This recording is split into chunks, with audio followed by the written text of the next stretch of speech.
Hello dear aspirants, मेरा नाम है भानु शर्मा और आप देख रहे हैं target UPSC CSAT paper for UPSC CSE prelims exam.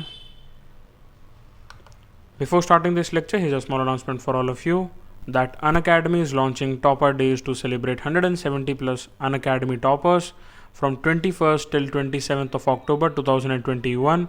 Unacademy is offering 28% plus 10% discount on 9 months combo subscription with also delivery of 20 plus books covering entire UPSC syllabus right to your house. The offer is valid till 31st of October 2021. So hurry, apply the code Arpita10 to get 10% discount. We are also launching Topper Batch for 2020 aspirants by All India Rank 13 Gaurav Budania. He will be covering 5 classes on essay, 2 classes on strategy and 3 classes on answer writing for mains. It will start on 27th of October 2021 and it is a bilingual batch. So hurry and apply the code Arpita10 to join the batch and to get 10% discount. देखिए, आज इस lecture में हम बात करेंगे CSAT में पूछे जाने वाले सबसे इंपॉर्टेंट टॉपिक की, जो है ट्रिग्नोमेट्री. ट्रिग्नोमेट्री का जो पार्ट है वो वनडे एग्जाम्स में भी काफ़ी पूछा जाता है, not just in UPSC CSE CSAT but also जो स्टेट पीसीएस में जहाँ पर भी क्वांटिटेटिव एप्टीट्यूड से रिलेटेड क्वेश्चंस आते हैं, ट्रिग्नोमेट्री वहाँ पर भी बहुत इंपॉर्टेंस रखता है. तो हम आगे बात करें ट्रिग्नोमेट्री की. इससे पहले आपको पता होना चाहिए कि राइट एंगल ट्राइंगल पर ही ट्रिग्नोमेट्री का सारा प्रिंसिपल बेस है. यहाँ पर आप ये देख सकते हैं कि ये राइट एंगल ट्राइंगल है which you can see. Right angle triangle का मतलब है कि एक कोई एंगल 90 डिग्री होगा ही. जैसे कि इस केस में एंगल बी जो है, यानी कि एंगल ए बी सी, या जिसको खाली एंगल बी भी कह सकते हैं, वो 90 डिग्री है. बट यहाँ पर आप देखेंगे जो भी 90 डिग्री पर स्टैंड कर रहा है, जो कि परपेंडिकुलर है, जो कि वर्टिकल पोजीशन में है, इस वाले पार्ट को बोला जाता है परपेंडिकुलर. यानी कि बी सी जो है इसको आप परपेंडिकुलर कहेंगे, इस साइड को बी सी. जो ए बी है, एज द नेम सजेस्ट, ये बेस हो जाएगा बिकॉज ये हॉरिजॉन्टल है, ये वर्टिकल नहीं है. और जो ये स्लैंट हाइट है, जैसे कि ए सी जो कि इंक्लिनेशन पर है, इसको बोला जाता है हाइपोटेनस. पाइथागोरस थ्योरम आप सभी ने पढ़ा होगा स्कूल टाइम पर भी. इसका बिल्कुल बहुत बेसिक जो प्रिंसिपल वो ये है कि ए सी स्क्वायर जो होगा वो A B square plus B C square के बराबर होगा. इसको आप नोट डाउन कर लीजिए अगर आपको नहीं पता है. ये पाइथागोरस थ्योरम है. यानी कि हाइपोटेनस का जब आप स्क्वायर करेंगे, it will be equal to the square the sum of the square of perpendicular and the base side. अब देखिए, ट्रिग्नोमेट्री का सबसे बड़ा जो फंक्शन है वो ये है कि हाइट एंड डिस्टेंस में इसका बहुत ज़्यादा प्रैक्टिकल यूसेज होता है. आपको 2 साइड दे दी जाएंगे और आपको तीसरी निकालनी है, या फिर इनफैक्ट आपको एंगल दे दिया जाएगा, फिर आपको एक कोई साइड निकालनी है, उसको कैलकुलेट करना है, तो वो ट्रिग्नोमेट्री से ही होता है. ट्रिग्नोमेट्री काम करती है उसके ट्रिग्नोमेट्रिक रेशियोज़ के ऊपर. मैंने जैसे आपको बताया कि हाइपोटेनस हो जाएगा ए सी, परपेंडिकुलर हो जाएगा बी सी, और ए बी है आपका बेस. अब इन्हीं तीनों साइड्स का जो रेशियो है, दो साइड्स का रेशियो लेते रहेंगे और उसका एक ट्रिग्नोमेट्रिक रेशियो बन जाता है. फॉर एग्जांपल अगर हम बात करें साइन ए की, देखिए जब भी आप कोई भी ट्रिग्नोमेट्रिक रेशियो लें, चाहे आप साइन लें, कॉस लें, टैन लें, कोसेक लें, या सेक लें, या कॉट लें, वहाँ पर आपको एंगल चूज करना बहुत इंपॉर्टेंस रखता है. आप एंगल इसको 90 डिग्री वाले को चूज नहीं कर सकते बिकॉज ये ऑलरेडी ही परपेंडिकुलर राइट एंगल ट्राइंगल बना रहा है. तो या तो जो दूसरे जो 2 एंगल बच रहे हैं, या तो एंगल ए और या तो एंगल सी, इन दोनों में से आपको कौन से साइड का ट्रिग्नोमेट्री रेशियो लेना है वो आपको पता होना चाहिए. अब इसको समझाने के लिए फॉर्मूले में हमने एंगल ए को लिया है. तो अगर एंगल ए को हम माने अपना मेन एंगल, तो एंगल ए के हिसाब से अगर आप साइन ए लेंगे, साइन ए का मतलब होगा कि एंगल ए के सामने जो ऑपोजिट साइड है और जो हाइपोटेनस है, बेसिकली एंगल ए के सामने जो परपेंडिकुलर आएगा जो कि है बी सी, और जो हाइपोटेनस है यानी कि ए सी, उसका जो रेशियो होगा वो साइन ए कहलाएगा. सिमिलर सेंस में कॉस ए की अगर हम बात करें तो कॉस ए में ए बी यानी कि जो बेस है डिवाइडेड बाय ए सी यानी कि हाइपोटेनस. तो आप इसको एक सिंपल सा फॉर्मूला है, इसे याद रख सकते हैं, P B P upon H H B. यहाँ पर अगर आप स्ट्रेट चलेंगे, इसको स्ट्रेट तरीके से सॉल्व करेंगे, basically P divided by H, P upon H आपका साइन हो जाएगा, B अपॉन H यानी कि बेस अपॉन हाइपोटेनस आपका कॉस हो जाएगा, P अपॉन B आपका टैन हो जाएगा. और जो भी बचे हुए रेशियोज़ हैं जैसे कोसेक, सेक, कॉट, ये सभी इनका इन्वर्स हो जाएगा. यानी कि अगर साइन का आप इन्वर्स कर देंगे तो वो कोसेक हो जाएगा, अगर आप कॉस का इन्वर्स कर देंगे यानी कि रेसिप्रोकल कर देंगे, उसको डिवाइड कर देंगे 1 से या उल्टा कर देंगे उसका, तो वो सेक ए हो जाएगा, और कॉट ए टेन ए का इन्वर्स हो जाएगा। तो आपको याद रखना बहुत ही ईजी है। अगर आपको शुरू के 3 रेशियोज याद हो जाते हैं तो ऑटोमेटिकली जो बचे हुए 3 हैं कोसेक, सेक और कॉट, वो इसका रेसिप्रोकल ही होगा। तो इसको आप ऐसे याद रख सकते हैं, पी बी पी पूरा फुल में डैश डालकर एच एच बी, ऐसे याद रखिए। P बाई एच साइन हो जाएगा, कॉस के लिए B बाई एच, ये B क्या है बेस, H क्या है हाइपोटेनस और P क्या है परपेंडिकुलर। तो ऐसे आपको ट्रिग्नोमेट्रिक रेशियोज याद रखने हैं। अब जैसे मैंने आपको पहले बताया कि हर एक रेशियो जो है, यानी कि जो स्टार्टिंग के जो 3 रेशियो हैं साइन, कॉस और टेन, इन्हीं का अगर आप इन्वर्स कर देते हैं, यानी कि अगर आप जैसे मान लीजिए साइन थीटा जो होगा, अब यहाँ पर थीटा जो है ये एंगल है, अगर आप इस ट्राइंगल में जैसे हमने पिछले केस में पढ़ा, यहाँ पर अगर आप एंगल सी को लेते तो थीटा सी हो जाता, फिर साइन सी, फिर इस एंगल से आप यहाँ पर बेस बी सी हो जाता जो परपेंडिकुलर था ए के केस में। तो इसलिए थीटा लिखना बहुत ज़रूरी है। कोसेक जो है वो साइन का उल्टा है, यानी कि उसका रेसिप्रोकल है, इसके बीच में इन्वर्स रिलेशन है। The same goes for sec, sec किसका इन्वर्स है, कॉस का। टेन का इन्वर्स क्या है, टेन का इन्वर्स कॉट होता है, ये आपको पता होना चाहिए। ऑल्सो एक और फॉर्मूला है, अगर आपको टेन थीटा को कैलकुलेट करना है तो आप sine theta divided by cos theta भी कर सकते हैं, like this, sine theta divided by cos theta. अब टेन क्योंकि कॉट का इन्वर्स है तो आप 1 अपॉन कॉट थीटा भी लिख सकते हैं टेन को, और यहाँ पर ये sine theta divided by cos theta हो जाएगा। तो जब आप केवल और केवल कॉट थीटा की वैल्यू निकालेंगे in terms of sine theta and cos theta, तो कॉट थीटा जो होगा वो बिल्कुल इन्वर्स हो जाएगा, यानी कि ऊपर कॉस थीटा आएगा और नीचे आएगा sine theta. It is very easy, इसमें कुछ ज़्यादा कॉम्प्लेक्स नहीं है। फॉर्मूलेज अगर आपको पता हैं तो ट्रिग्नोमेट्रिक रेशियोज बहुत ईजी हो जाएंगे आपके लिए। Know the most important thing is कि आपको हाइट एंड डिस्टेंस के देखिए ज़्यादातर क्वेश्चन सी सैट में ट्रिग्नोमेट्री से रिलेटेड बड़े बड़े इक्वेशंस या सॉल्विंग वाला पार्ट नहीं आता है, straight simple height and distance के क्वेश्चन ज़्यादा आते हैं, बिकॉज वनडे एग्जाम में भी पूछे जाते हैं काफ़ी क्वेश्चन।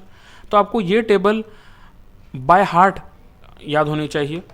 इसमें क्या है कि जैसे जैसे आप जैसे मान लीजिए साइन ए है, अब अगर ए 0 डिग्री हो, अगर ए 30 डिग्री हो, यानी कि जो एंगल है, जैसे साइन ए में ए एंगल है, कॉस ए में ए एंगल है, जो भी एंगल है जिसको यहाँ पर कई बार थीटा से भी डिनोट कर दिया जाता है, अल्फा से भी, गामा से भी, जो ट्रिग्नोमेट्रिक रेशियो का जो एंगल है वो 0 डिग्री पर रखने पर उसकी वैल्यू क्या है, 30 डिग्री रखने पर उसकी वैल्यू क्या है, 45 डिग्री, 60 डिग्री, 90 डिग्री। तो आपको बेसिक 0, 30, 45, 60, 90 यही याद रखने की ज़रूरत है।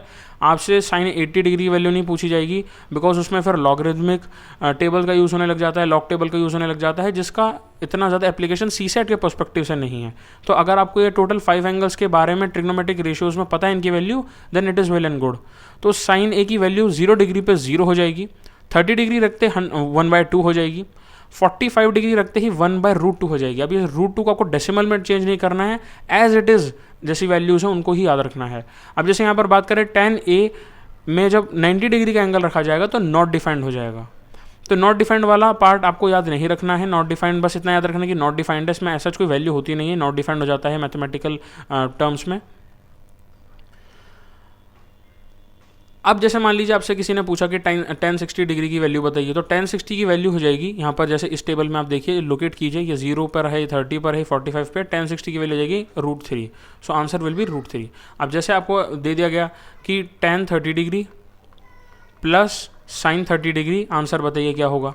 तो tan 30 डिग्री क्या है, tan 30 degree is 1/√3 and sin 30 degree कितना है, sin 30 डिग्री इज़ 1/2। अब आप इसको ऐड कर दीजिए and answer is very simple, ये हो जाएगा 2 + √3 डिवाइडेड बाय 2√3। तो इस तरीके के सिंपल क्वेश्चन हैं, लेकिन आपको ये टेबल जो वैल्यूज़ हैं कि sec A जो है, अगर sec 45 डिग्री पर कितना होगा √2, cot 45 डिग्री पर कितना होगा 1, tan 45 डिग्री पर कितना होगा 1। तो ये आपको याद होने चाहिए। मैं इसको एक बार इरेज कर देता हूँ so that you can take a screenshot of this. आप यहाँ से इसको चेक कर इसका स्क्रीनशॉट ले सकते हैं। मैं इसको इरेज कर देता हूँ एक्स्ट्रा मार्किंग्स को, बिकॉज ये सबसे इंपॉर्टेंट टेबल है। हाइट एंड डिस्टेंस के सभी क्वेश्चंस इस टेबल से ही सॉल्व होंगे। इसके अलावा आपको कॉम्प्लेक्स फार्मूले as far as C set is concern याद रखने की इतनी नेसेसिटी नहीं है, but this table is very very important, this is very important. अब देखिए कॉम्प्लीमेंट्री ट्रिग्नोमेट्रिक रेशियोज की अगर हम बात करते हैं, कॉम्प्लीमेंट्री का मतलब होता है 90 वाला पार्ट, 90 डिग्री। तो कॉस थीटा का जो इन्वर्स है वो सेक के टर्म्स में तो लिखा जा सकता है कि cos theta is equals to 1/sec theta, लेकिन कॉस थीटा को अगर मुझे साइन के टर्म्स में लिखना है तो ऐसे भी लिखा जा सकता है कि जो कॉस का जो एंगल है, कॉस थीटा जो है उसे साइन 90 माइनस थीटा के रूप में भी लिखा जा सकता है। सिमिलर सेंस में कॉस 90 माइनस थीटा को साइन थीटा के फॉर्म में लिखा जा सकता है। उसी तरीके से टेन 90 माइनस थीटा को, ये 90 डिग्री है by the way, 90 minus theta cot theta में लिखा जा सकता है, और कॉट को टेन में लिखा जा सकता है, कोसेक को सेक में लिखा जा सकता है, और सेक को कोसेक में। अब इसको समझने के लिए आप यहाँ पर देखिए, अगर साइन 90 माइनस थीटा में थीटा सपोज कीजिए 45 डिग्री रख लिया, तो साइन 90 माइनस थीटा यानी कि साइन 90 कितना है, 90 माइनस थीटा यानी कि 90 माइनस 45 अगर हम करेंगे तो हो जाएगा 45। तो साइन 45 कितना है, 1/√2। क्या ये बराबर है कॉस 45 के? आंसर है बिल्कुल बराबर है। तो यहाँ से आप इसको प्रूफ भी कर सकते हैं। This is also very simple formula. आपको दे दिया जाएगा कि सपोज कीजिए आपको कॉट में कोई वैल्यू दे दी, जैसे कॉट 45 डिग्री दे दिया, तो कॉट 45 डिग्री किसके बराबर होगा? It will B tan 90 minus theta, तो tan 90 माइनस 45 इसके बराबर ही हो जाएगा। अब देखिए ट्रिग्नोमेट्रिक आइडेंटिटीज़ में इंपॉर्टेंट आइडेंटिटी 3 जो हैं वो भी आपको याद होनी ज़रूरी है। सबसे 3 इंपॉर्टेंट आइडेंटिटी हैं, ये स्क्वायर वाली आइडेंटिटी है, यानी कि अगर साइन स्क्वायर थीटा दिया हुआ है और कॉस स्क्वायर थीटा दिया हुआ है, उनका सम तो हमेशा 1 के बराबर ही होगा। अब ऐसा क्यों है? मैंने आपको साइन के केस में बताया था कि परपेंडिकुलर अपॉन हाइपोटेनियस जो है वो पार्ट होता है। कॉस के केस में मैंने आपको बताया था दैट बेस अपॉन हाइपोटेनियस जो है। अब जब आप इन दोनों को ऐड करेंगे तो perpendicular square plus base square upon hypotenuse square.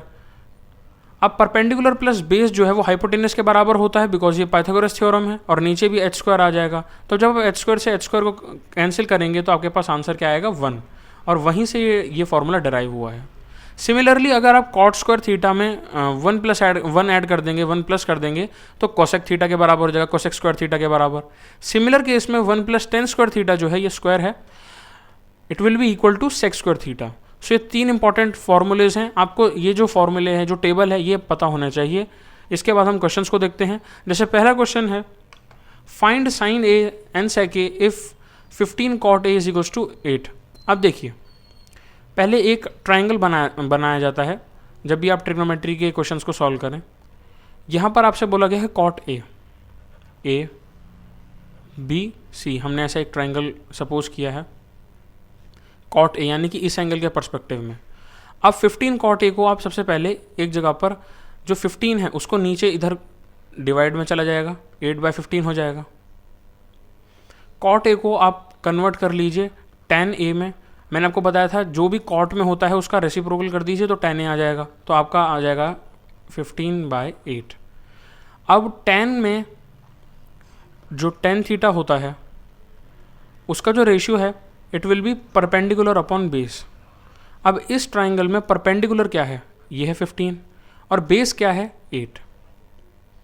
अब 15 यहाँ पर दिया हुआ है, 8 यहाँ पर दिया हुआ है। जब आप पाइथागोरस थ्योरम लगाएंगे टू गेट द AC वाला साइड, तो हो जाएगा 8 square plus 15 square is equals to AC square. ये हो जाएगा 225 और ये हो जाएगा 64। It will be equal to the AC square part. जब आप इन दोनों को ऐड करके रूट निकालेंगे तो AC जो है वो आपके पास आंसर आएगा 17, नॉट AC स्क्वायर बल्कि AC।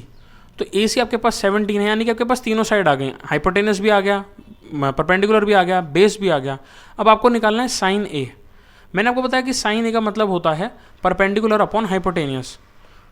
तो परपेंडिकुलर अपॉन हाइपोटेनियस इस डायग्राम में देखकर आप बता सकते हैं that it is 15 divided by 17। तो आपका जो साइन A है वो आ जाएगा 15 डिवाइडेड बाय 17। ये आपका आंसर आ गया पहला।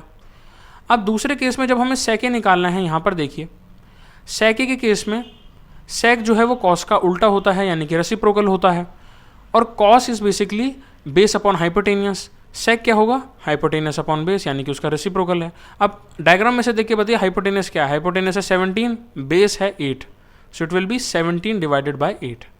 तो यहाँ पर आपके पास sec A की वैल्यू भी आ गई, sin A की वैल्यू भी आ गई, because of the this part, इस इक्वेशन की वजह से।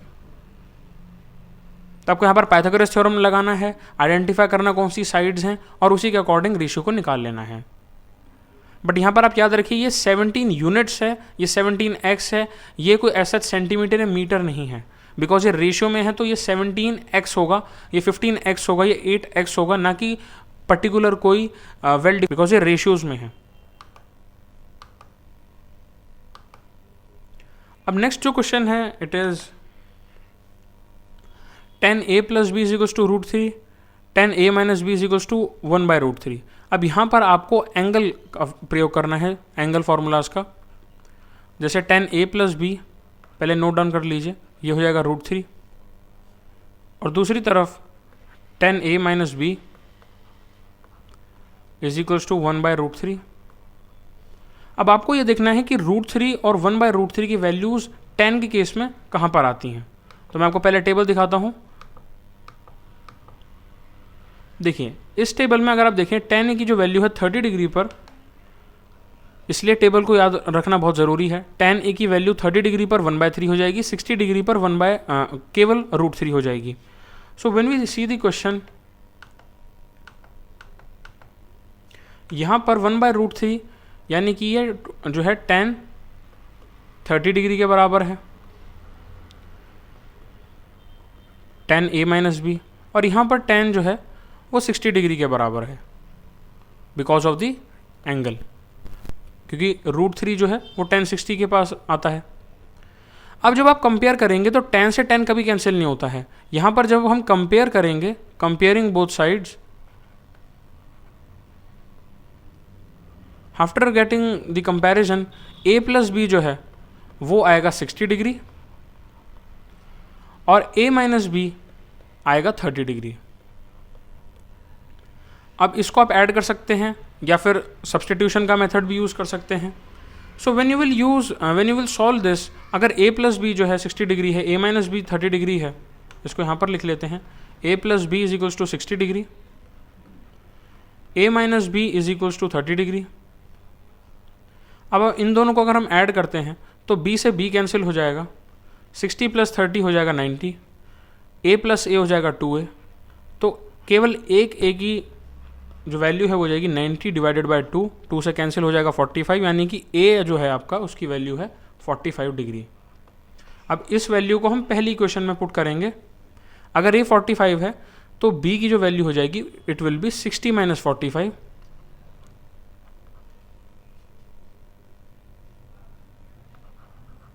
यहाँ पर हमने सब्सटीट्यूशन के मेथड को यूज़ किया है, as simple as that. So the answer will be 15 degree. b की वैल्यू आ गई है, a की वैल्यू आ गई है, बहुत ही ईजी है ये। Now before I further proceed on the lecture, here's a small announcement for all of you that Unacademy has come up with 9 months combo to crack UPSC Prelims 2022 with an introductory price with 10% discount at 45,675 rupees, with 28% off with optional and 10% off using the referral code ARPITA10. Use the code as the offer is valid till 31st of October. Also, one subscription to crack it all by Unacademy is there. The offer also has been extended till 27th of October. Every day counts, so don't forget to use the code ARPITA10 to get 10% discount. Along with that, Unacademy has also come up with Ultimate Test Series Combo only on GS Combo and Iconic Combo subscriptions worth INR 45,000, free with 1 year and above subscription. Offer ends on 27th of October. Apply the code and get 10% discount. The code is ARPITA10. Unacademy is also coming up with 3 months of festive combo with an introductory price with 10% discount, rupees 28,350 rupees. अब देखिए इसी का application, trigonometry की application की वजह से ही height and distance का एक डोमेन मैथमेटिक्स में बना। इसमें इंपॉर्टेंट 3 डेफिनेशंस हैं, जिसमें पहला डेफिनेशन आता है लाइन ऑफ साइट का, this part. Line of site is basically the line which is drawn from the eyes of the observer. अगर आप एक ऑब्जर्वर हैं तो आपकी जो विजन है, आपकी जो आँखें हैं, उससे अगर हम एक लाइन ड्रॉ करते हैं एक स्ट्रेट लाइन में, तो उसको लाइन ऑफ साइट कहा जाता है। यानी कि बेसिकली जैसे आई साइट, तो आपकी जहाँ से भी आप देख रहे हैं ऑब्जर्वर हैं, या तो हो सकता है आप ही खुद ही ऑब्जर्वर हो, या अगर कोई थर्ड पर्सन ऑब्जर्वर है तो उनके द्वारा देखी जाने वाली कोई भी जो ऑब्जेक्ट है उससे जब आप स्ट्रेट लाइन खींचेंगे तो उसे कनेक्ट करेंगे तो वो लाइन ऑफ साइट कहलाई जाएगी। सेकेंड डेफिनेशन है एंगल ऑफ एलिवेशन की। The angle of elevation of the point is always above the horizontal level, यानी कि अगर आपकी लाइन ऑफ साइट है और आप ऊपर की तरफ देख रहे हैं, ये आपकी लाइन ऑफ साइट है बिल्कुल स्ट्रेट, यहाँ ऊपर की तरफ अगर आप देख रहे हैं तो जो एंगल होगा इसको कहेंगे angle of elevation. Elevation is basically ऊपर की तरफ देखना। ये हमेशा लाइन ऑफ साइट और हॉरिजॉन्टल लेवल पर बनता है। Angle of depression horizontal level से नीचे की तरफ बनता है। सपोज कीजिए आप बालकनी में हैं, आपकी लाइन ऑफ साइट स्ट्रेट जा रही है लेकिन आप नीचे की तरफ देख रहे हैं। हो सकता है किसी की जैसे मान लीजिए किसी के साथ जो है एक्सीडेंट हो गया, डिस्प्यूट अगर हो रहा है किसी का रोड पर, तो अगर आप बालकनी में हैं और आप नीचे की तरफ देखेंगे तो नीचे वाला जो एंगल हो जाएगा ये हो जाएगा एंगल ऑफ डिप्रेशन। इसको समझने के लिए आप ये डायग्राम से समझ सकते हैं। तो अगर आपकी नॉर्मल हाइट है, सपोज कीजिए यू आर 6 फीट टॉल, और आप यहाँ पर एक बहुत बड़ा सा लैम्प पोस्ट देखते हैं, तो आपकी जो आपका लाइन ऑफ साइट है वो स्ट्रेट ऐसे जा रहा है, लेकिन आपका एंगल ऑफ एलिवेशन जो है वो हॉरिजॉन्टल लेवल से इतने डिग्री का एंगल बना रहा है। बिकॉज आपकी जो आंखें हैं वो लाइन ऑफ साइट पे ऊपर की तरफ जा रही हैं इस ऑब्जेक्ट की तरफ, जैसे मान लीजिए आप लाइट देख रहे हैं, लेकिन ये है हॉरिजॉन्टल लेवल। और जो बिकॉज आप ऊपर की तरफ देख रहे हैं तो एंगल ऑफ एलिवेशन बनेगा। और इसको अगर आप पूरा कैलकुलेट करेंगे, इसको देखेंगे तो ये एक राइट एंगल ट्राइंगल की फॉर्म ले रहा है। In that same case suppose कीजिए जैसे स्पैरो है या कोई बर्ड है या फिर जैसे क्रो है, या फिर इवन यहाँ पर आप बालकनी में खुद भी हो सकते हैं। तो ये आप यहाँ पर देखिए लाइन जो है स्ट्रेट या हॉरिजॉन्टल लेवल की लाइन है। बट अगर आप ऊपर हैं, आप नीचे की तरफ देख रहे हैं, आपकी लाइन ऑफ साइट जो है वो नीचे की तरफ जा रही है हॉरिजॉन्टल लेवल से, तो ये वाला जो एंगल बनेगा इसको कहा जाएगा एंगल ऑफ डिप्रेशन। अब एक क्वेश्चन है, a kite is flying at a height of 60 metre above the ground, यानी कि 60 मीटर जो ग्राउंड है उससे ऊपर यहाँ पर आप देख सकते हैं काइट है, यानी कि पतंग। इसकी जो डिस्टेंस है ग्राउंड से वो 60 मीटर्स है। The string attach to the kite is temporarily tied to a point on the ground, the inclination of the string with the ground is 60 degree. अब देखिए ये पतंग है, ये काइट है, यहाँ से जो इसका स्ट्रिंग है उसको ग्राउंड से टाई कर दिया गया है। अब देखिए कभी भी कोई भी पतंग ऐसे तो उड़ती नहीं है अनटिल एंड अनलेस वो कोई बैलून हो। हमेशा जो पतंग है उसकी स्ट्रिंग जो है वो कर्ल की तरीके से फॉर्म में रहती है। तो इसने क्या करा है, जो भी काइट को फ्लाई करना चाह रहे हैं उन्होंने ग्राउंड पर इसको बांध दिया है, उसकी वजह से इंक्लिनेशन आ रही है of 60 degree from the ground. अब टोटल ए बी यानी कि अगर आप देखें परपेंडिकुलर जो दिया हुआ है वो 60 मीटर है।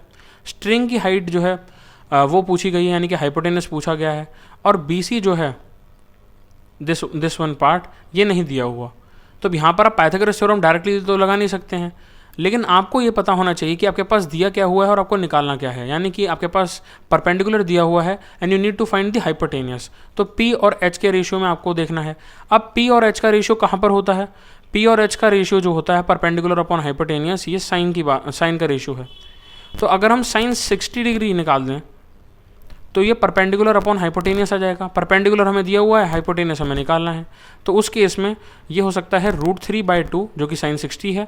परपेंडिकुलर कितना दिया हुआ है, परपेंडिकुलर 60 डिवाइडेड बाय स्ट्रिंग की हाइट कितनी है, स्ट्रिंग की हाइट है AC। तो जब आप इसको कैंसिल आउट करेंगे तो it will come out as AC is equals to 120 √3/3। इसको आप फर्दर कैंसिल आउट करेंगे तो ये 40 √3 के करीब आएगा। तो और answer will be 40 √3 metre the length of the string. Now the next question says that a tower stands vertically on a bank of a canal. From a point on the other bank directly opposite the tower, the angle of elevation of the top of the tower is 60 degree. यहाँ पर अगर हमने ये tower है A B, ये point A मान लिया, ये पॉइंट बी मान लिया, और जो ये ऑप्शन जो पॉइंट है ये है पॉइंट डी। यहाँ पर बेसिकली हमें जो देखना है, आपको क्वेश्चन में बी डी नहीं दिया हुआ है, आपको बी सी की लेंथ अगर आप फाइंड आउट कर लेंगे और बी सी की लेंथ को अगर आप डी सी से जोड़ देंगे तो आपके पास पूरा का पूरा बी डी जो है इसकी लेंथ आ जाएगी। इसको कैलकुलेट करने के लिए आपको 2 बार ट्राइंगल्स को लेना होगा। The first triangle will be this वाला, दिस वन ABC, जिसमें एंगल 60 डिग्री है। and the second triangle will be this one, the bigger one. तो जब हम बड़े वाले ट्राइंगल में लेंगे, ये एक आपके लिए एक होमवर्क क्वेश्चन है, though I have given the solution. So आप यहाँ पर दोनों ट्राइंगल्स को कैलकुलेट करना है आपको, और BC जब आपके पास आ जाएगा तो उससे आप कैलकुलेट कर कर BC के द्वारा BC प्लस CD BD को निकाल सकते हैं. So I will be giving you 5 seconds to solve this question. Though solution is right in front of you, but you can still give this question a try. इसमें simple दो equations बनेंगी, equation 1 जैसे यहाँ पे बना हुआ है और इक्वेशन 2, उन दोनों को सॉल्व करके ही आपके पास AB भी आ जाएगा और BC भी आ जाएगा. So I am giving you 5 seconds. You can take the screenshot of this question and comment down below.